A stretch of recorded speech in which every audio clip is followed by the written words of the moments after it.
failed. Let me start at the beginning.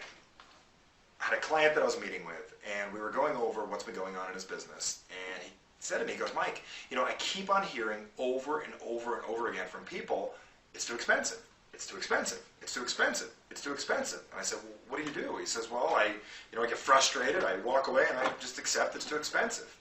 Now let me ask you, has this ever happened to you before where someone's told you your product, your service, or whatever you're doing was too expensive, or a myriad of other excuses that you've gotten, and you either accepted it or didn't know what to say?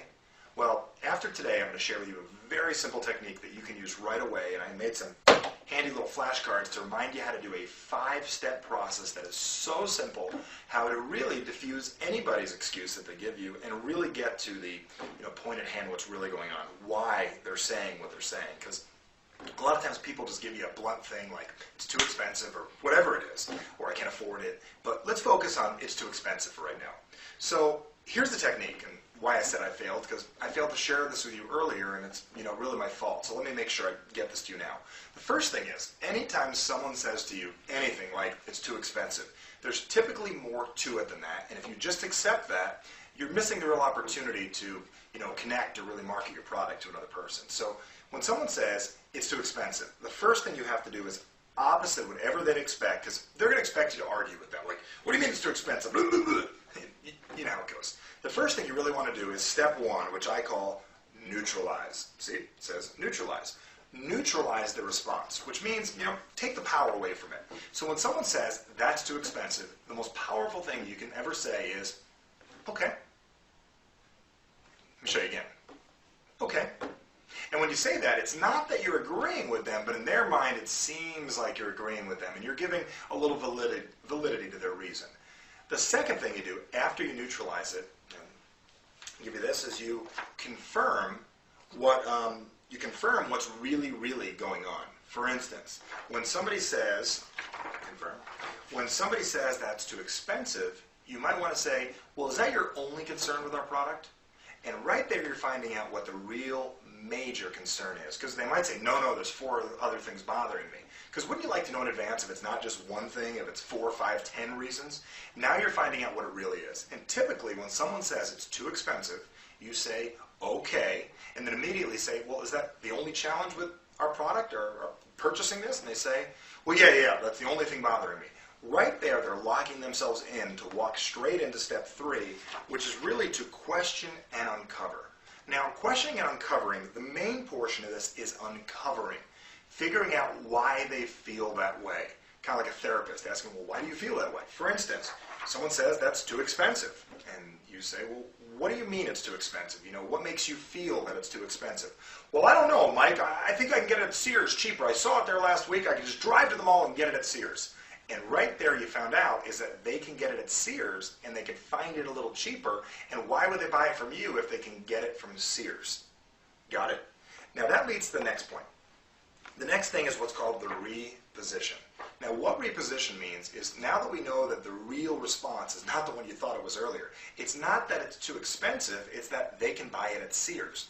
The reposition is one of the coolest techniques you can ever use. And here's where I use, wow, I guess I failed. Now, saying I guess I failed is something they never typically hear. No one wants to admit that they failed, and no one wants to hear you failed. And if they do, they're going to be taken back and you're going to break their pattern a little. So right here at step 4, when they said it's too expensive and they can get it at Sears, you say, wow, I guess I failed. I guess I failed to show you all the value that you get with this product and the additional value you get getting it through me. And here's the opportunity for you to re-explain this, go through it over and over again until you can share enough value. Because remember, people will buy what they value and they see value in and what they desire to own. Now, when you say I failed to share with you all the benefits of this. Let me take a few minutes and make sure I go over this to you, because there's no way you should be feeling that this is too expensive. Let me make sure I go over this to you, because I don't want to miss out. I don't want to fail you, and I don't want to fail me by you not seeing the real value. Once you start to do this, they're going to open up to hearing the information one more time, and that leads you to step 5. And this is re-asking for the sale based on the real objection. See, the real objection is not that it's too expensive. The real objection is, why should I buy it from you when I can get it at Sears either for the same price or a better price? Now you're focusing on the real objection, not that it's too expensive, that you can get it at Sears, and why should I get it from you? That's what they're really asking you.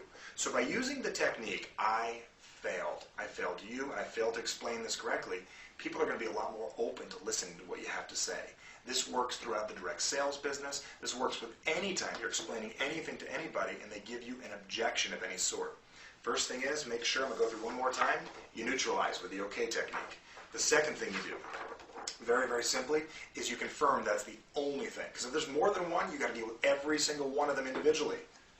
The third thing is, you got to question, and you got to figure out what exactly do you mean by that. The fourth is reposition, and my favorite reposition technique is, I failed. I failed to explain to you all the value. Let me take the time to do that so I can go over with you in detail. I failed. And the last thing is, you got to re-ask for the sale over and over again. Continue to ask the conversation over and over again. Continue the conversation over and over again until you can overcome that response that you got. Really the secondary one, which is more important. Maybe a third or fourth along the way, but make sure to follow this procedure. So I'm glad I didn't fail you